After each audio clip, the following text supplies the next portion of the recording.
Yes. Honey, How are you doing? good. Something came to mind when you were talking.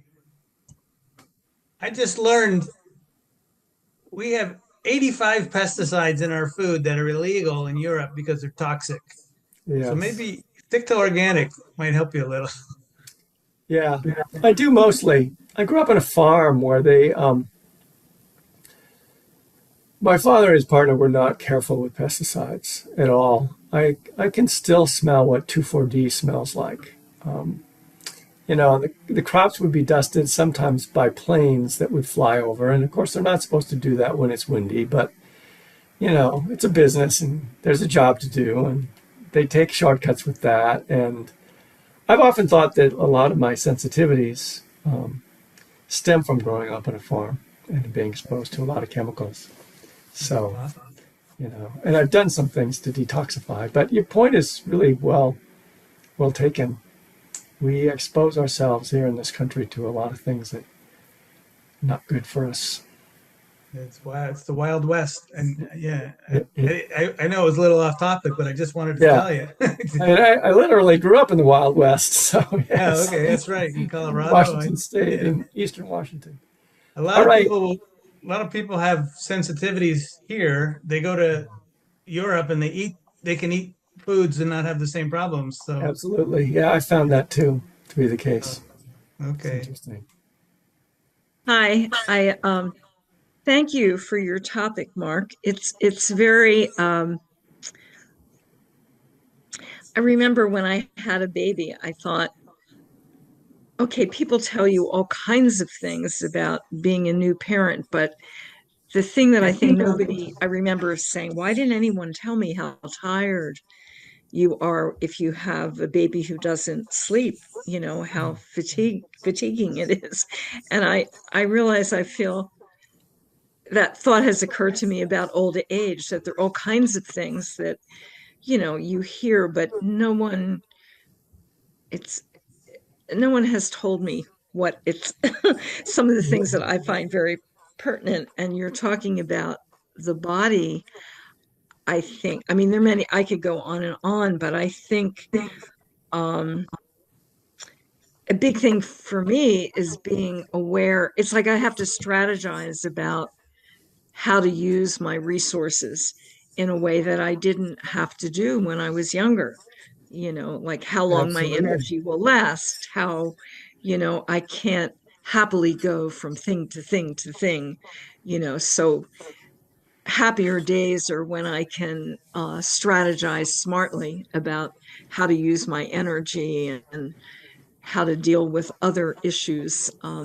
It's it's an interesting place that takes a lot of attention, a Yeah. lot more. I think that's the piece that's um, I get resentful about is it takes a lot of attention to do it, but Yes.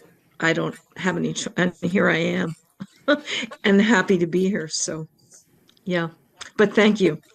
All right, well, you're welcome, and thank you for sharing that. It's hard to know until you're in a situation what it's going to be like. Whether it's parenthood, Yeah, there's nothing that can prepare you for what that's like. Even people try, but you can't know till yeah, you're in it. And I think old age is the same way. Aging, you can't really yeah, know what it's like till you arrive, and people try to tell you, and yet it's different when you're there. Yeah, even when you're lucky. And I'm kind of at the point where I'm still trying to rush around and do everything. And I don't have the energy to live the way that I used to. And I'm resisting, you know? I'm yeah. resisting that shift. Well, that's a huge one, I find, the Mhm. the energy thing. It is a If you've huge been lucky one. enough to always have a lot of endurance, Yeah. that's huge. Yeah. All right. Thank you. If you're with aging parents or you've lost a parent, there's a lot to process. There's a lot to digest, from just their absence in your life or their diminishing capacities in your life, and you're shifting relationship to them, where you always kind of look to them as, I don't know, bodyguards in life, and suddenly they're frail and they can't do anything for you, and they need you, and it's a lot to digest, just that in itself. And then just, letting it touch you, that you're not immune from this yourself, this whole aging, sickness, aging, and death thing. And so you can be sunk by it, or you can push it away. But what I'm actually recommending is that in some way you welcome contemplating it, digesting it, accompanying yourself, giving yourself some time to just, maybe in the moment with your father, to just acknowledge your own feelings. This is hard. This is hard to see. Those little things that you say to yourself silently inside are your ability to accompany yourself into difficult places. Just to say, this is hard. Or even to say, I don't want to see this. And that kind of no of the child inside. No, I don't want to see this. So the middle ground is a deliberate self-accompaniment. And if you do that, sometimes you're not so vulnerable to being hijacked by a feeling that just kind of swamps you, of despair. And which is often happens when you've just pushed it away, you kind of numbed in a certain way. And then, maybe a feeling comes in and swamps you because you just have been ignoring it. There's a kind of diminishment of life in that. You want everything in life to touch you. That's what we're here for, to let everything in life touch us.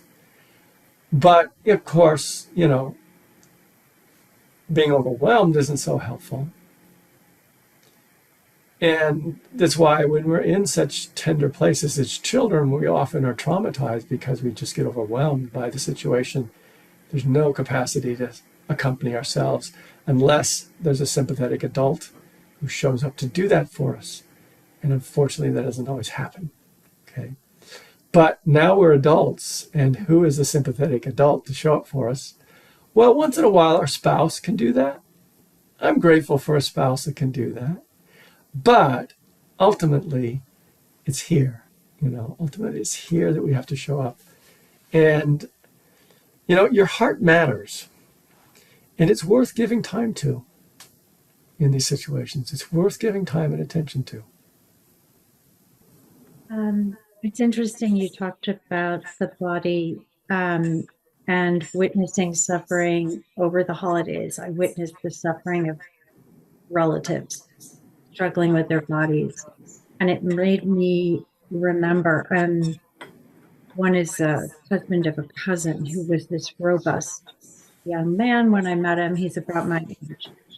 And I remember some medical schools will outfit the students with these suits that make you essentially function as if you are frail and riddled with arthritis. And it's meant to hopefully nurture a bit of empathy, I guess. And I thought that was interesting when Elaine was commenting, like, nobody tells you what this is like. It was just to give students a little piece of what it can be like, so they can perhaps have a bit more compassion and empathize with patients. I think there's also one with vision, like glasses you can wear so you can't see. But the one with the movement one, it's really interesting. That sounds profound. I'm glad to know that this is being included in medical education. Not everywhere, but many places. Yeah. I think it's great. I think I spoke, I'm not sure if it was last week or the week before, of just my own experience of compassion from doctors and how, important it was when I was lost and confused with chronic fatigue syndrome, you know. And sometimes doctors can't do anything, but they can if they're present and compassionate. So thank you.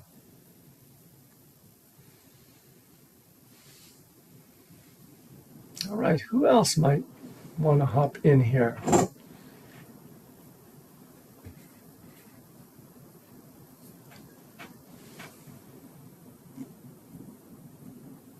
JM.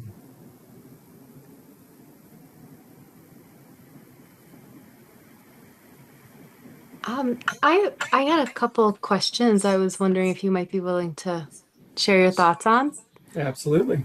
Um, when I used to come to the class back at Amherst College, one night you had talked about the concept of that there is an aspect to us that's always sorrowless, stainless, and secure, and that there's nothing that we can do that can add to or diminish this aspect of us. And I'm finding as I've been taking this class, um, when I can tap into that place, it expands my capacity to experience suffering, like as an anchor. So I was wondering if you could talk more about that. And then I was also curious to hear your thoughts on suffering in the pain body. So Okay. that's it. Yeah. So first of all, I'm glad that you're identifying it in your experience, that there is something that is beyond sorrow in us. And it's in a way what I'm talking about when I talk about self-accompaniment is that when there's sorrow, there's still something in us that's up for being there with it, that is not sorrow.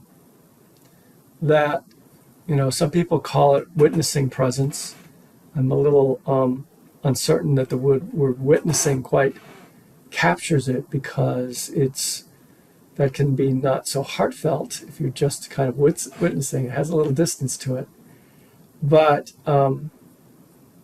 yeah, there is this core of our consciousness, which we call awareness, you know, that is with us always. And my experience of it is it doesn't argue with what comes in the room. You know, it's like space. The way that space doesn't argue with whatever walks in the room. Our awareness doesn't argue with what walks in the room. That isn't to say there isn't a lot in our mind that argues with what walks in the room of our experience. There's a lot that howls and complains and judges and fights. But awareness itself, it doesn't argue with what happens. And it's actually clean when it leaves. When whatever shows up and is known through awareness is still clean and ready for what follows. So that's the stainless part of it. Sorrowless, stainless, and secure. And secure in the sense that this is actually the most safe and secure place to inhabit inside, is this place of presence. And so much suffering and harm happens when we can't hold a place of presence with ourselves or with others. So there you go. Yeah, I keep coming back to those words. They describe something very, very clearly, and it's really important that somebody points it out to you at some point. So the pain body, which is Eckhart Tolle's word, he talks about the pain body. And my sense of it is that in each of us, there are hurting places that have been exiled, and sometimes they come up and just fuse with us. And there's not much perspective on them at all. They just fuse with us and drag us around. So it's been a long time since I've listened to Eckhart Tolle, but I think a lot of what he awoke to is kind of waking up out of the pain body, of realizing that, we're not just that. He woke up to this pure place of awareness and was astonished by it. See, it's been so really paralyzed with anxiety. And so he was actually astonished to discover that he could step out of that. But there's another kind of movement, and he may talk about this, I don't exactly recall, where you kind of go back for your pain body. You go back to out of compassion to be with that suffering. And but it's important that you go back to it with the resource of awareness, of being grounded in this awareness that is sorrowless, stainless, and secure. If we can use those words. They sound kind of extreme, but it's the promise of it. So is that answering your question about the pain body? Say more if I'm not quite getting it. No, that was helpful. I guess I was curious because I feel like so many things point to these concepts, but maybe don't nail it. Like when you were just speaking, I was thinking of like Richard Schwartz or IFS with exiles or something. So thank you. That was helpful. Yes. So Richard Schwartz, if you know the whole IFS system, self or self energy is kind of its way of talking about that in us, which is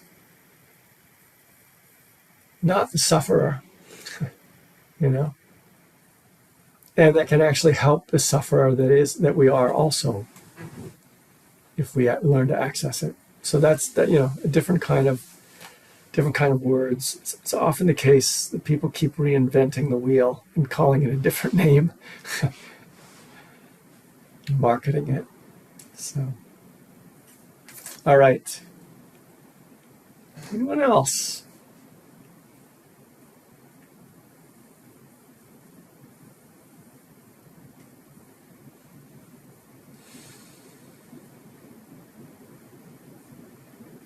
I might mention that there are these stories of people who wake up they're very inspiring, but they can also, I think, distort things a little bit because it creates this expectation that that's what we need to have happen to us, is this sort of dramatic kind of popping into the freedom of our spirit. When sometimes the path is very gradual. Sometimes the path is very gradual, and we just get a glimmer of what it is to accompany ourselves and get a sense of the relative freedom in that. It's not the case that with everybody there are these dramatic touchings of something transcendent. So I thought I'd mention that too. But in that sort of gradual awakening, of coming back to awareness, there's a shift, It's sort of like, I think I recall how much I suffered as a young man. Obviously, it's growing a little dim, but I feel like gradually I was given the tools of wisdom to do something about it. Not everybody's so fortunate. That's why it's often, another meditation in Buddhism to just be grateful that you've encountered the Dharma or encountered whatever also functions as the Dharma for you, because it doesn't always have to be Buddha Dharma. To create the path out of suffering. In fits and starts. Rather than all at once.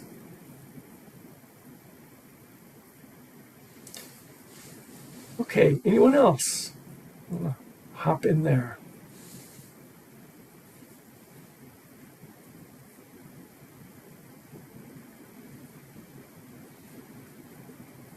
Let's see, Nick or Jennifer or both.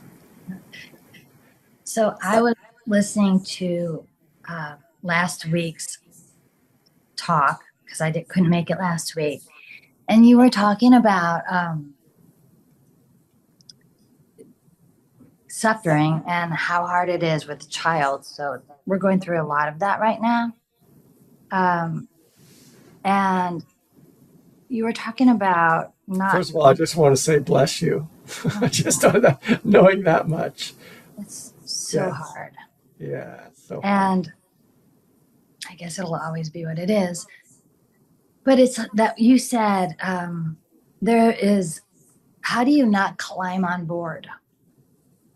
How do you not climb on board their suffering? And boy. you talked about being steady and you talked about being present. Yeah, it's really difficult. Yeah. So I think, the suffering of one's own children is like the graduate course. This is the PhD level. It's the hardest. It's really the hardest because, this very tender being showed up in your life some years back, actually came out of your body and you was completely dependent on you. And it forged this sort of bond, which is like nothing else. And so you feel what happens to your children in a way that it's hard to imagine. And yet, parenting, ironically, we're parenting for autonomy and independence. Where actually it goes from utter dependence to independence. And one of the most confusing things, I think, as a parent is to know when to let a child suffer, know when to let them experience the consequences of their choices, and to do that without a "I told you so," kind of thing, to be able to keep your heart open, even when you can kind of see, there's an unwise choice being done here. I mean, I don't know your situation at all, so I'm just kind of riffing in a general way. I'm watching a train wreck, Yeah. and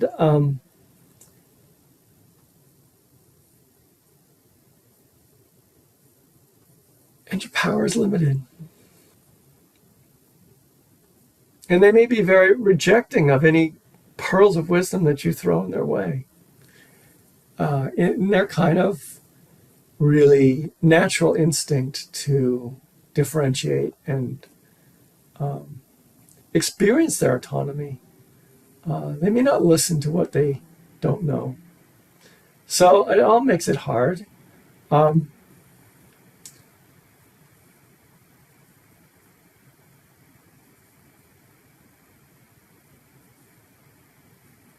It helps if you can talk it over with your spouse, have somebody else in the ring with you, who feels the same way, who has the same investment as you. And so before you intervene, that there's always, kind of another view there that can help you. That's really helpful.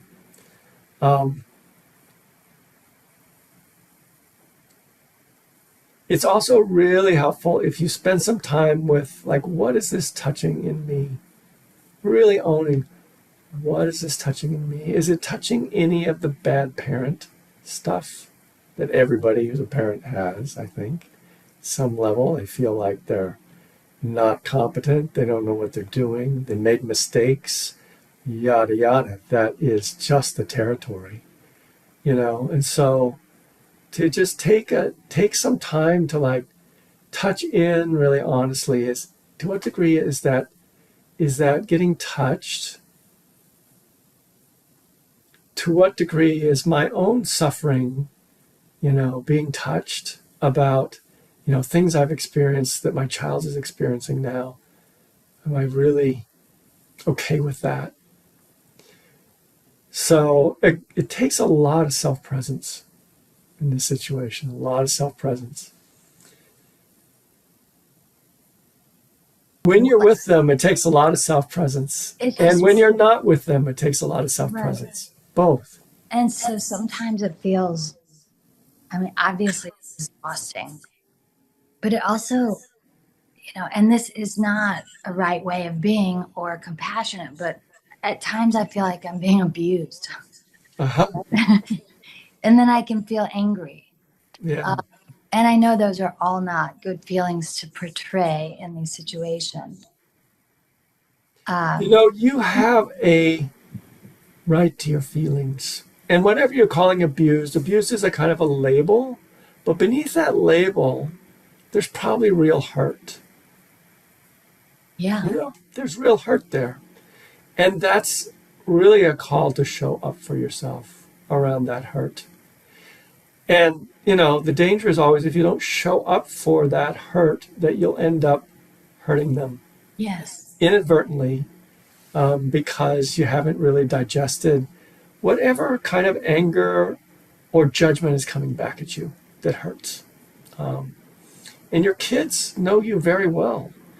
And boy, they know where it hurts. If they want to make it hurt, they know where to make it hurt, right? Yeah. And it's not always a mistake to say, ouch. That's a nice way to say it. Yeah, and that's actually the way that I recommend that you say it is ouch. You don't have to say anything more.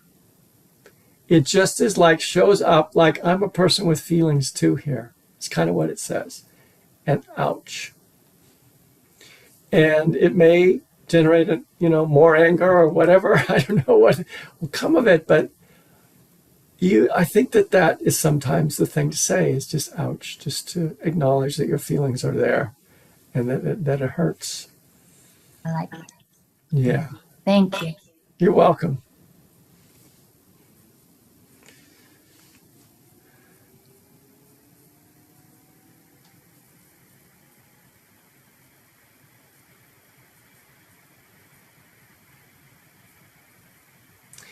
Yeah, I mean, it's by far the hardest thing I've done in my life is be a parent.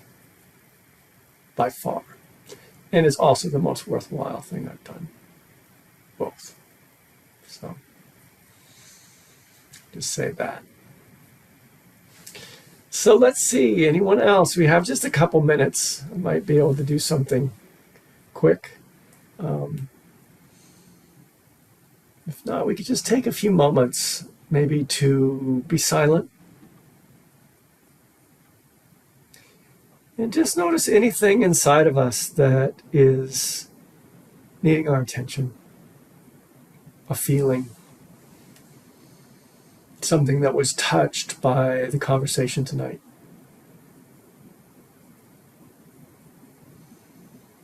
Just acknowledge it. Hey, sweetie, I see you.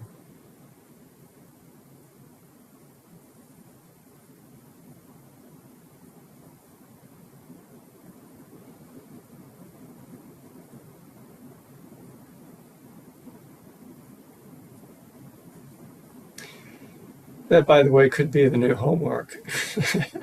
And the new phrase, hey, sweetie, I see you.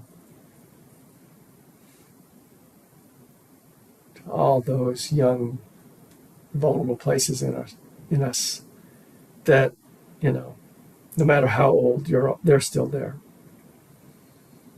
Hey, sweetie, I see you. I see this hurts.